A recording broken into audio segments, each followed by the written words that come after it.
Good evening, everyone. You're watching Vintage Motocross Q&A, and I am your host, Joe Abbate. Thank you for joining me tonight. Thank you, Susie, my love, for being here, and for Jordan and Chelsea, and little Felix, who's doing real well up there in Oregon. As always, I want to thank the sponsors of our show: Motion Pro, Vintco, Preston Petty Products, ReplicaMotorcycleParts.com, Racer X, Full Circle Racing, the International Motocross Museum, and of course, our show supporters. You know about these guys? You can find out more about them. They do a great job helping us out here at Vintage Motocross Q&A. Number one, George Ackerman and the Moto Barn. Number two, a dear friend who is on the mend, and I wish him well, Mike Chamberlain. And Joyce, of course, our buddy Al Roof, a former test dummy. Al, with that self-deprecating humor, you just can't beat him. And of course, Derf's Cycle Shop, our newest show supporter. Derf's got a great special going on all the time with something. Right now, he's doing something with pressing cylinders and boring and stuff like that. Now, I did tell you to share the show because we will have a random share giveaway winner a little bit later on. The winner will get a set of grips like this, Preston Petty GP grips, compliments of Paul Stainard and PrestonPetty.com. Well, right now we want to get down to the next time try this segment. That is, of course, brought to you by Vintco.com. It's been brought to you by Vintco.com for quite some time now. They've been a good sponsor. Tonight's next time try this segment was actually put together by Jordan. It's a pretty interesting little thing he's done here. Watch this. Tonight's next time try this segment is a quick tip that will help you when you're trying to install your rear wheel. We've all done the dance with the rear wheel and the spacer when trying to position it so we can slide the axle through. The spacer keeps falling out over and over, and your frustration rises. On this particular bike, a 1978 Mako, we're taking a 7/16 deep socket, which happens to be about the same diameter as the axle, and inserting it into the spacer in order to hold the spacer in position against the bearing while we wrestle the wheel into place.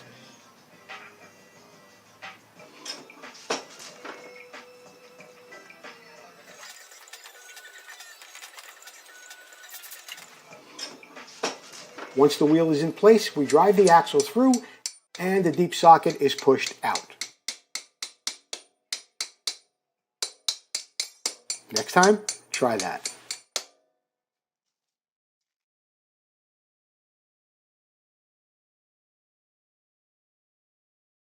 A great tip from Jordan. Don't forget to visit Vintco.com. They've got over 900 items in their catalog right now. You catch them online. Great stuff. Tonight's Moto Showcase is brought to you by Preston Petty Products.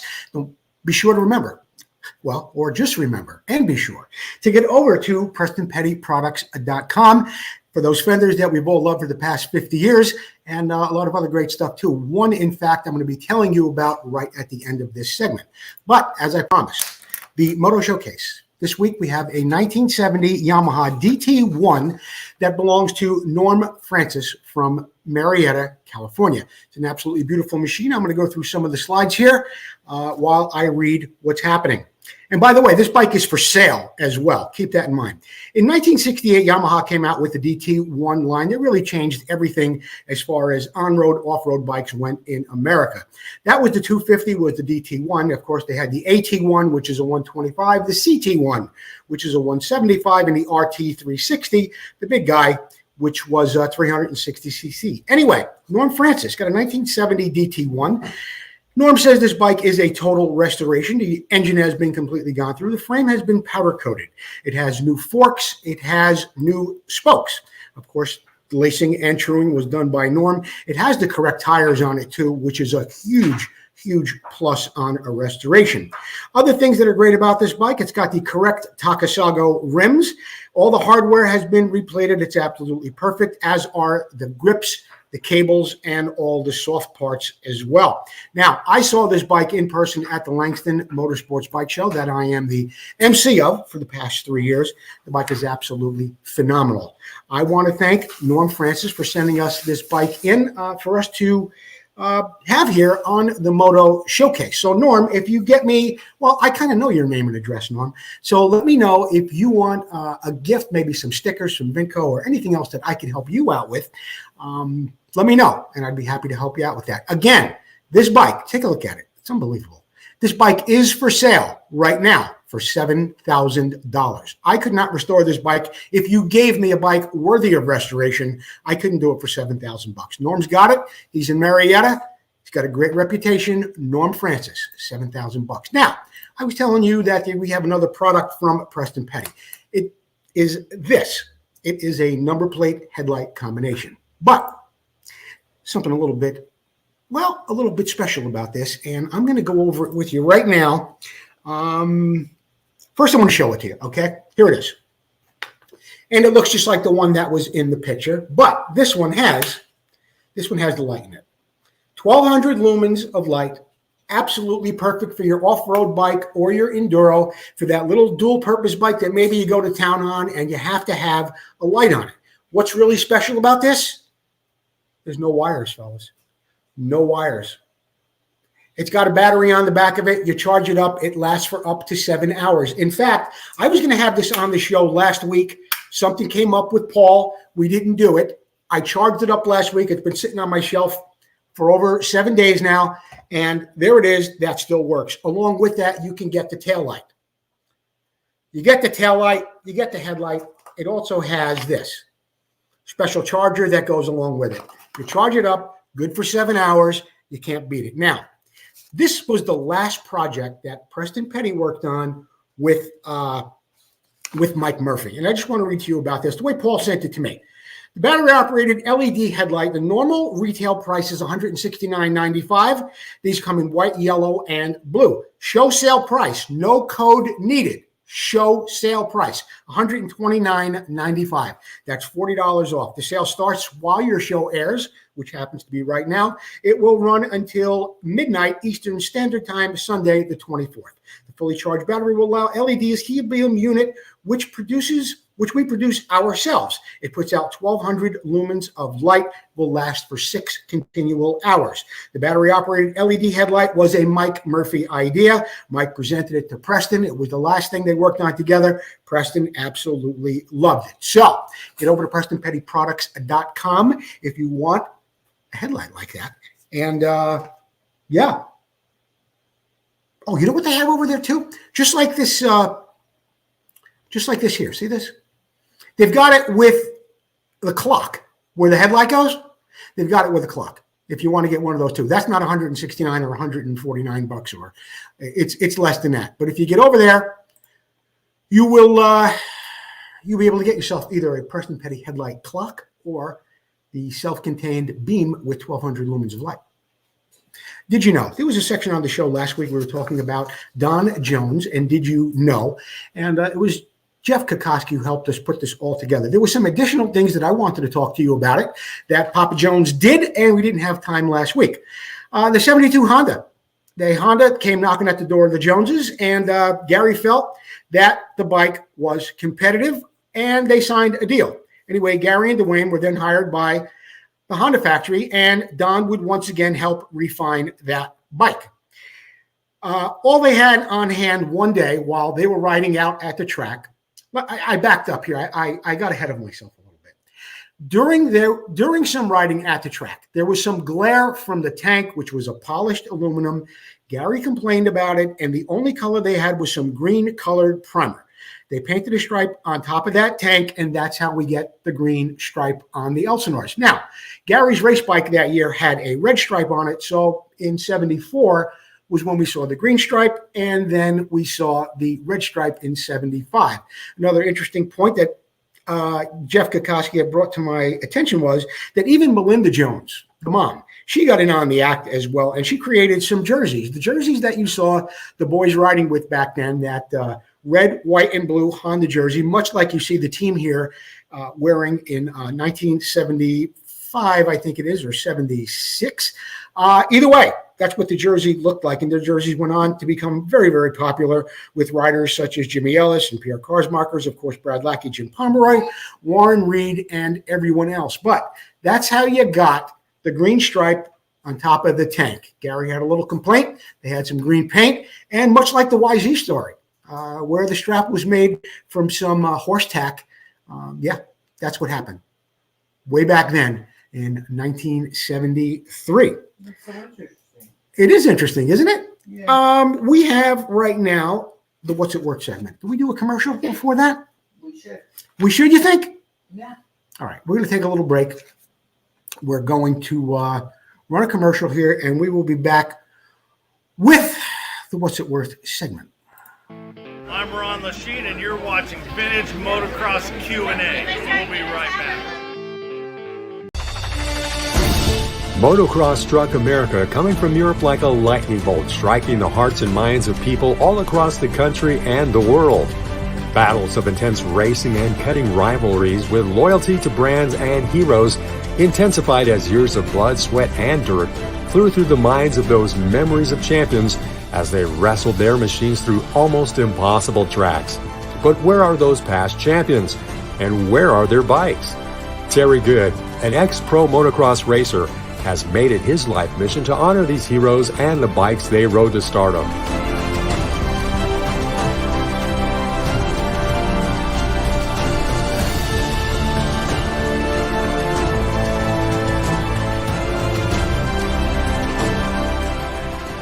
We raced, we rode, we lived and breathed motocross.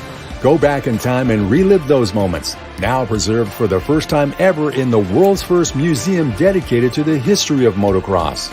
Our new building is in the gate. Help us get a great start and you can be part of history. Go to internationalmotocrossmuseum.org and become a part of our team.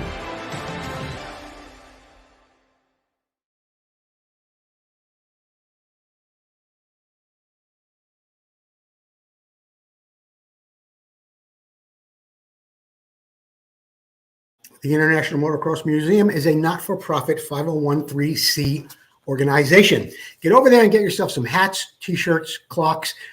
There's some fabulous posters from Roger DeCoster, Bob Hanna, Marty Smith, and so many more. Get over there to the International Motocrossmuseum.org. It's going to be a big event coming up in the future.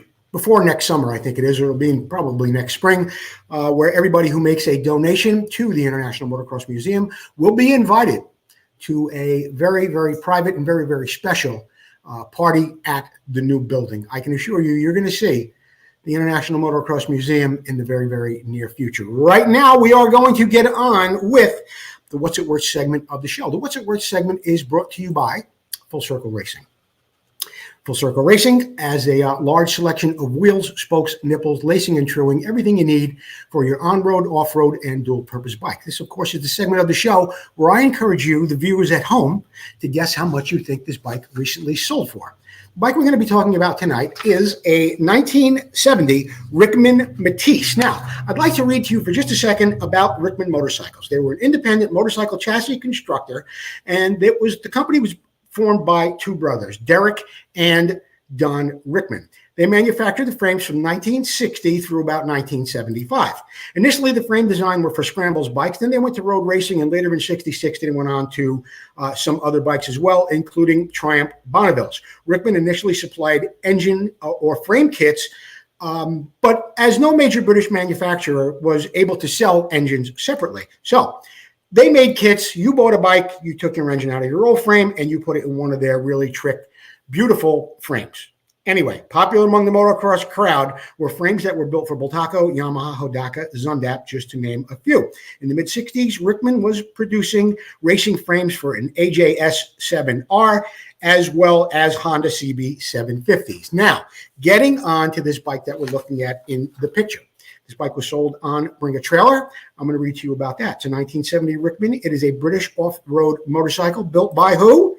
That's right, the Rickman brothers. Frame and swing arm was built by them. The bodywork as well. This one you happen to be looking at tonight is, of course, the cradle for a 441 BSA engine. Equipment includes a cross brace handlebar, the right side stand, black vinyl seat, and some other very obtuse descriptions that they give you on Bring a Trailer. They never really give you like what's really happening there. I don't know why.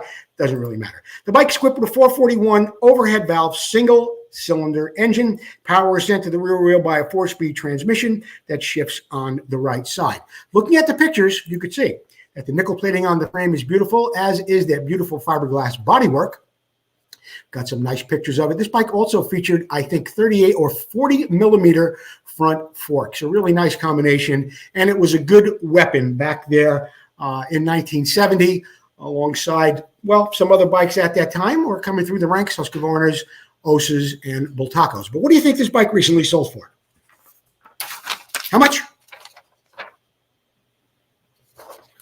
$7,000? $6,000. Excuse me. While I stall till I find how much this bike recently sold for, there it is. On February 11th, it sold for $6,000.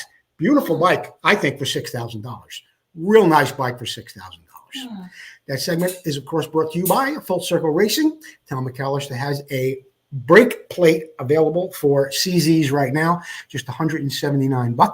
$169 if you do not want the CZ logo on there. Tom McAllister, thanks for all you do for us here at Vintage Motocross Q&A. Mike Sarkis was close. Mike Sarkis was close? Close to 5,700. Are they still sharing the show? Because we got to give away those grips a little bit later. Yeah? Yeah. Oh, you want to let me know? I'll tell you what. No, I don't really want to go to another commercial.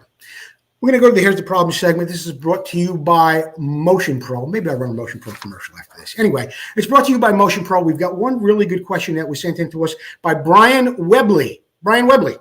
Joe, I've seen your work on many tanks. My bikes are a little newer. They don't have aluminum tanks, but I still need an idea on how to repair this. My problem is that insert in the plastic tank, that brass insert, keeps spinning. I can't mount the tank back on the bike. And there you can see right there where those brass nuts sit recessed inside the tank. And right next to it is a picture of how those bolts should go there and through the frame. Now, they've spun out to some point in their life, and on this machine, I absolutely need them.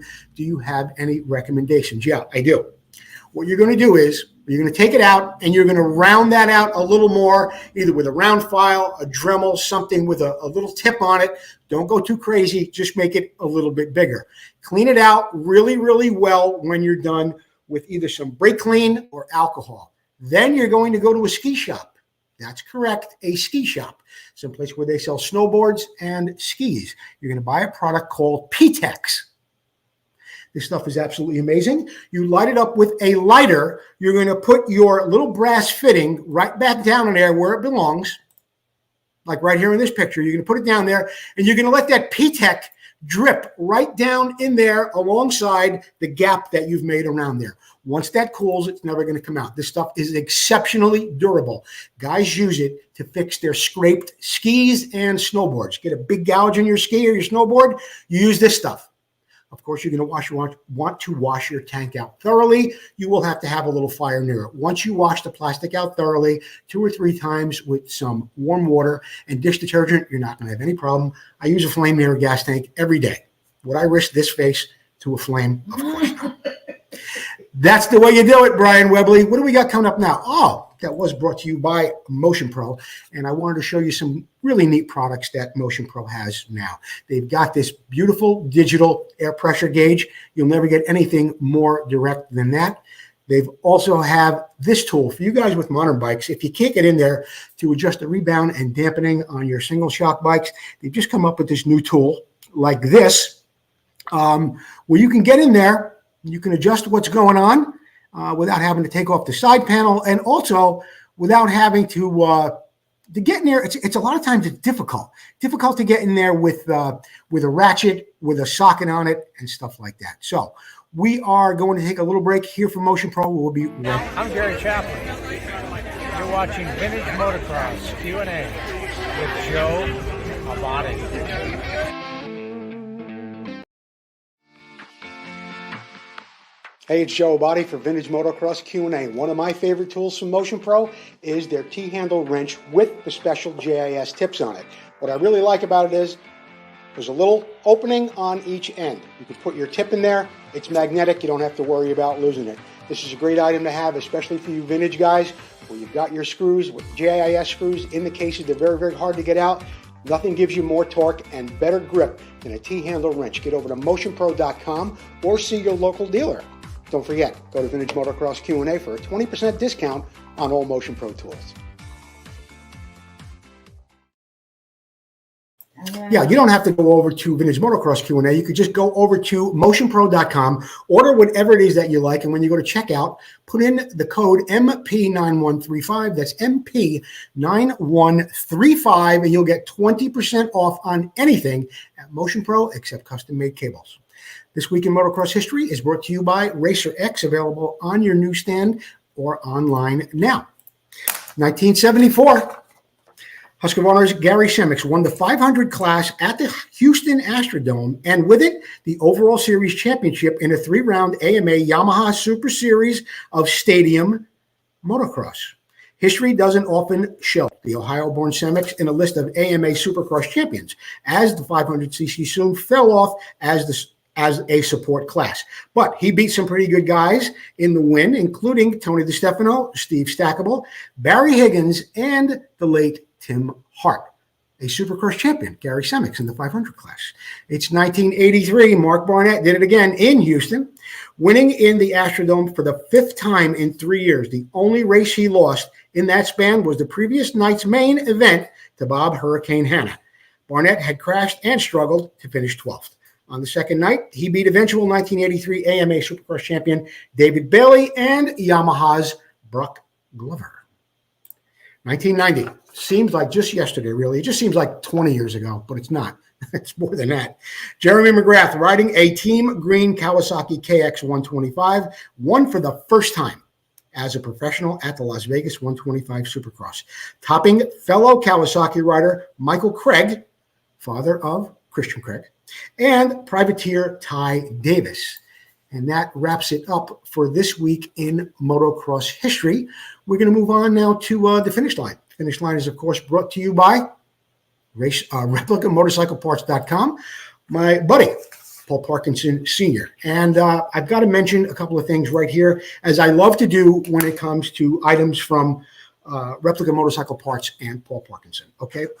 This is a 1974 brake pedal, Honda CR125. You can see how short this toe pad is, and it's the same. It's about the same width and the same length sticking out of the bike as it is on a 125. What Paul has designed is this for the 250 and the 125. He's got you a much bigger area for your toe pad. It'll stick out much further from under the clutch cover where it's well hidden right now. So there you have something new, again, from Paul Parkinson Sr. and ReplicaMotorcycleParts.com. And they've always got some great items. I mean, this one, big hit. I don't know how he makes these things fast enough. This is the chain guide to your 1973-74 Honda CR250. Long gone. OEM, NOS, long gone. You can only get them from ReplicaMotorcycleParts.com. And Paul's got all sorts of other stuff coming up as well.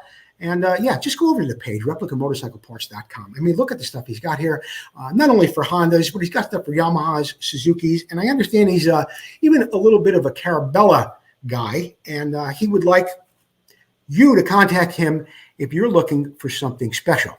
So you can do that. And you know what else I got from Scott Burnworth? First of all, I want to tell you this. The Burners got a race coming up this weekend. It's at Paris. It happens on Saturday, March 23rd. And he's got a class for just about everybody. And he's got a lot of sponsors there. There's always a lot of giveaways. And it's not something that you're going to want to miss. And Scott sent me something last night. Let's see if we can get it up here, Susie. Race some SoCal Vintage Classic. Wouldn't miss it for anything in the world. We got the Makos here today.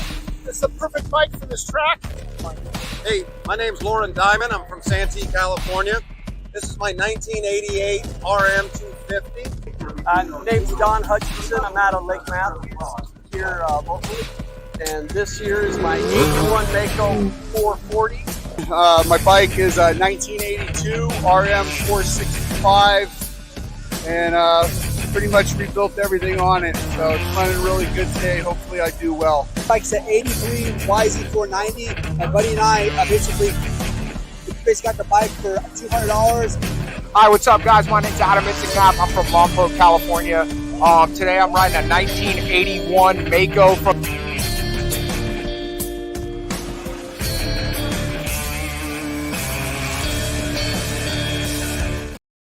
that right? Yeah, that's great. And by the way, Scott wanted me to mention that Yamaha is helping out a lot with this race. So if you get an opportunity, get over there this weekend. That is at Glen Helen, I believe. Oh, Paris. I'm sorry. Paris on March 23rd. Scott and Debbie Burnworth always doing so much to help the vintage motocross community. We have a random share giveaway winner, Tyler McGregor. Tyler McGregor, you are our random share giveaway winner. You win the Preston Petty GP grips. Tyler McGregor, get me your address and I will have our dear friend Paul Stannard send you a set of grips, compliments of Preston Petty products. If you can't make Burners Race on Saturday, maybe you want to go over to Glen Helen on Sunday. American Retro Cross has a race going on there. That's the day after Burners Race. In the future, out in Missouri, they got the Missouri Vintage Motocross Series, Round 1, the Misfits MX. That's at Amoret, Missouri. That happens on April 6th and 7th. North Carolina. Oh, no, I'm sorry. South Carolina Vintage National. That's coming up on April 19th, 20th, and 21st. Henry Greff will be the Grand Marshal at that event. They got motocross, cross country. They've got a lot happening there. There's a hotel close by. You want to get a hold of victorysports.com. Go to victorysports.com if you want to know more about that race. You heard me mention him in the beginning of the show. I want to mention him again. Derf's Cycle Shop. Derf doing a great job. Fred Hudgens, thank you for being a show sponsor for Vintage Motocross Q&A. If anybody else would like to be a show sponsor, get a hold of me. Get a nice little plug like Fred gets, Mike Chamberlain, George Ackerman, and Al Roof. Okay, it's not that expensive, and it's a great way to help support the show and to keep things moving here and to get a nice plug for whatever company you want. And it doesn't have to be your company. If you want me to do something for whatever it might be, whatever it might be, it could be for what's the one for the animals? The ASPCA. It could be for anybody you want. I'll plug anybody you want. Okay. Did we plug our friend Paul? Paul who? Paul Parkinson? Yeah, we just did Paul Parkinson. Mm-hmm. If you want a shirt like this, get a hold of me, and we'll get you a gray one or a white one, or we can get you a black long sleeve like the one I'm wearing. We've got them in stock. Also, if you want to be a Vintage Motocross Q&A sponsor, get a hold of me. I'll get you a sponsorship package, and yeah, you get on the board up there just like the big boys have been doing over the past couple of years. I think that about wraps it up for this week's Vintage Motocross Q&A. I want to thank all of our sponsors. I want to thank Jordan, Chelsea, Susie, everyone who helps put the show together. Paul Stannard, thank you for sending grips to our random share giveaway winners every week. And don't forget, you got a great special going on. $40 off on this light. $40 off. Mount it right up to your bike. No wires, no fuss, no muss. There's a tail light that comes along with it. That wraps it up for this week's Vintage Motocross Q&A. Thank you for joining me. And yeah, I think he's here somewhere. Gino, come on, boy. There he is. There he is. Thanks for watching Vintage Motocross Q&A. Don't forget to support our sponsors. And yeah, keep sharing the show. Congratulations to, who is it? Tyler McGregor? Tyler McGregor. Tyler McGregor. Thanks for watching the show tonight. And thank you all for tuning in. We'll see you next time on Vintage Motocross Q&A. What did I do with the outro? End credits. Here we go.